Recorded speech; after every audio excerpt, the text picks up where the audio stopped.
А вы знаете, что информацию можно получать не только из видеороликов или читать, но и слушать? Для этого достаточно на свой смартфон установить приложение для поиска и воспроизведения подкастов. Подкасты – это аудиофайлы, которые были записаны, отредактированы и выложены в интернет. Их отличает серийность, неформальное изложение, часто это то, чего не услышишь в традиционной радиопрограмме. Их удобно слушать в машине, на работе или, например, во время мытья посуды. Если у вас iPhone, там существует стандартное приложение «Подкасты». На Андроиде в Google Play наберите в поиске «Подкасты». Выберите одно из предложенных приложений и установите его.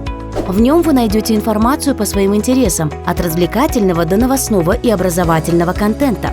У каждого канала есть список файлов с темами и описанием. Скачивайте заинтересовавший вас подкаст или слушайте его онлайн. Какие есть подкасты на кыргызском языке? «Ысыкнан» посвящен афганским кыргызам и их адаптации в Нарыне. Первый медицинский подкаст на кыргызском «Два врача». «Балачака» – подкаст родителей о детях и воспитании. Канал о женских судьбах. Подкаст о жизни сельских учителей. Канал о кыргызских традициях. Подкаст о сельских предпринимателях в Нарынской области. Подкаст «Гищи» про людей, которые не остаются равнодушными к проблемам вокруг них. Целый мир аудиопередач в вашем смартфоне. Подкасты на кыргызском языке стали возможными благодаря поддержке фонда «Сорос Кыргызстан».